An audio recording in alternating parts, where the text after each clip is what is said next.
ముఖ్యమంత్రి గారి నాయకత్వంలో గౌరవ ఉప ముఖ్యమంత్రి గారు పవన్ కళ్యాణ్ గారు, అదేవిధంగా భారతీయ జనతా పార్టీ నుంచి మాధవ్ గారు, మూడు పార్టీల నుంచి పల్లా గారు, తర్వాత జనసేన నుంచి నేను కూడా అందులో పాల్గొన్నాం. ముఖ్యంగా గౌరవ ప్రధానమంత్రి గారి 12 సంవత్సరాల పరిపాలన పూర్తవుతున్న సందర్భంగా, అదేవిధంగా రాష్ట్ర ప్రభుత్వం ఏర్పడి 2 సంవత్సరాలు ఎన్డీఏ కూటమి ఏర్పడిన సందర్భంగా అభివృద్ధి మరియు సంక్షేమం రెండింటిపైన కూడా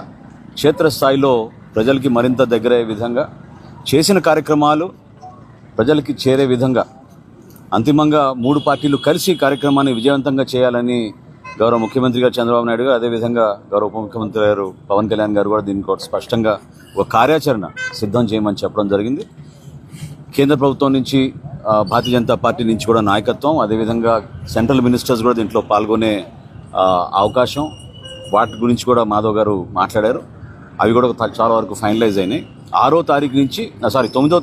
20 తారీఖు వరకు ఈ జరబోయే కార్యక్రమాల్లో భాగంగా 3 బహిరంగ సభలు ఇప్పుడే సోదరులు పల్లా గారు చెప్పినట్టు 9వ తారీఖున తిరుపతిలో,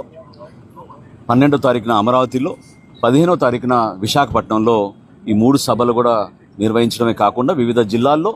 జిల్లా కార్యక్రమాల తర్వాత నియోజకవర్గ స్థాయిలో కూడా కూటమిలో పాల్గొన్న మా మూడు పార్టీలు కూడా కలిసికట్టుగా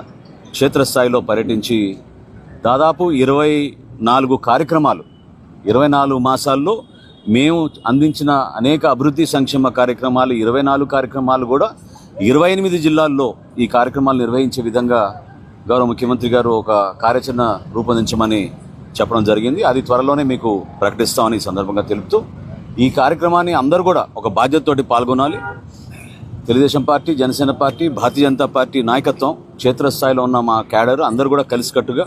ఈ కార్యక్రమాల్లో మన నాయకత్వం ఏ విధంగా మనని ఈ విజయం కోసం ప్రజలు మన ఆశీర్వదించారో ఆ ఆలోచనతోటి వాళ్ళు అందించిన ఈ ఆశీర్వచనాన్ని మరొకసారి